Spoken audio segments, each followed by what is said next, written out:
Yeah, well, I was part of that Back to the Land trip, where everybody was, in the 70s, we were all giving up, the trappings of the big city, and we didn't want to be part of the establishment, and, our hair was long, we had, like, big, long, handlebar mustaches, hair down to the shoulder blades.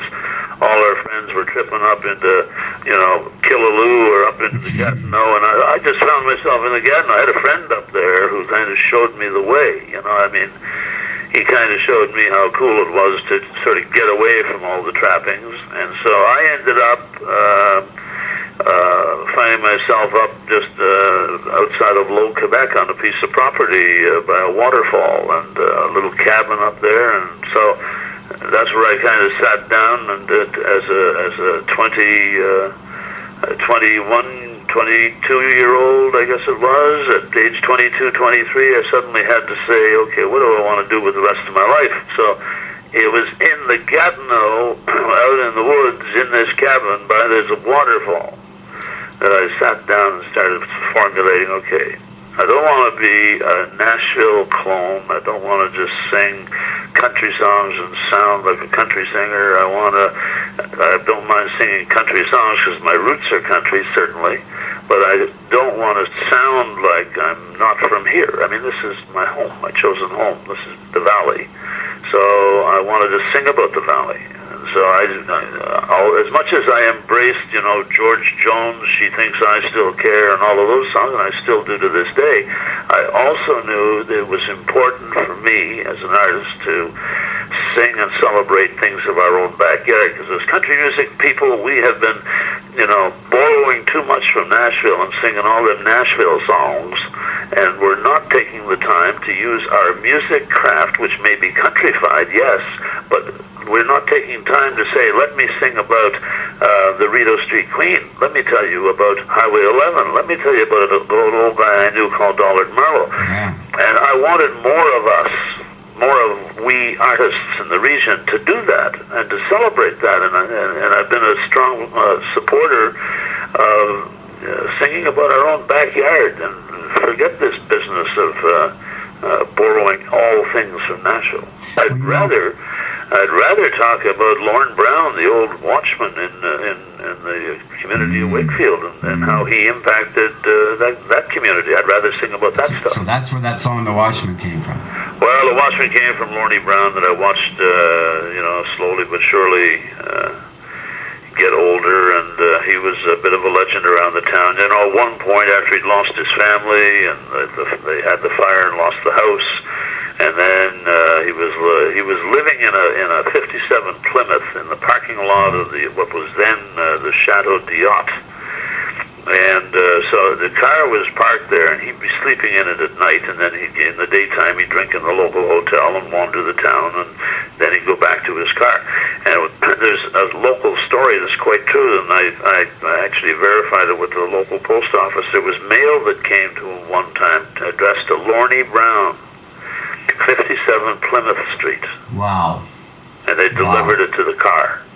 Like, you're known as a personality, you're known as an entertainer, TV guy, but I'm sure to some people, and hopefully lots more than just me, but I really find you to be an excellent songwriter, and I don't think that gets played up enough. And a song like The Watchman, that really illustrates that.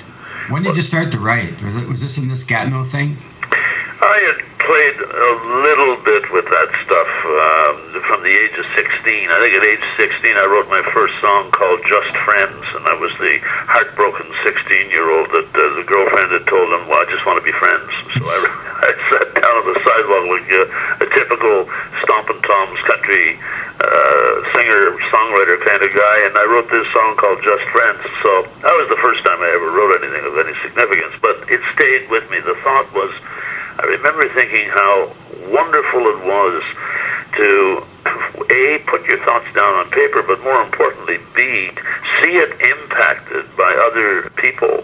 To see other people react to your songs was more important to me than serving self, if you follow me. Yes. It was more important for me to have a communion with people. So I never forgot how important a feeling I was. Even when I got into radio in the late 60s and the early 70s, I was into radio with CJET Smith Falls, and then into television and CKWS Kingston. I still messed around with the idea in my head of sitting down and writing songs. And it's when I went to the Gatineau where I finally said, enough of this. I'm not going down the television road, I said back then. Look at me today. I'm not going down the television road. I'm not going down the radio road. I'm going to chase my music. And so I went to this cabin in the hills, and I wrote these songs and performed them regionally, locally at first, right in Brennan's Hill, Quebec. That's where I honed my craft. I honed the storytelling. I honed being true to myself and saying, look, I'm going to stop this this business in my mind that I have to go the Nashville route to do that. I don't believe that. I said, if I remain true to myself, surely at the end of the tunnel there's going to be a reward for that. There's got to be something that comes from that. And so I had this romantic notion to go to Newfoundland, where all things are supposed to be different and all things are supposed to effect change if you experience Newfoundland culture. And I said, I'm going to go to Newfoundland and see what that does to me as a storyteller. And Newfoundland made me normal. Great. Ha ha ha. Made me normal. Now I went you to see Newfoundland and got normal. You see the light now. Newfoundland taught me to laugh at myself. I went from a serious Tom Rush lyric kind of guy, lyrics like, my life is like a driving wheel, baby. And I went from that kind of attitude to, what the hell, who cares, I Exactly. just lighten up. And What's it mean? What's it mean? Yeah, and I came back with a much lighter attitude about performing. Lolly Ray is alive and well and living in Rupert these days. Oh, that's beautiful. But he was the poet who went back to Beaverton. He went back to Beaverton, Yes. Ontario, and things changed. My wife and I had parted paths. My son was no longer there, and I was in that cabin on my own, and that's when that song was embraced, yeah. Both that one and Lolly Ray, or? Lolly Ray came up a little later. Lolly Ray, after reflecting about this very wonderful friend in my life that influenced me in so many ways. He's the guy who really inspired me to play guitar, and really he taught me how to tap my foot and how to keep time. And he just essentially encouraged me to be me. And I think he's probably the first one that raised the flag about Don't lose yourself. Don't lose yourself, and why don't you write about things that you experience and that you know, rather than looking to the south. You mentioned that word communion, that you feel that you're having a communion with the audience, and boy, that's great.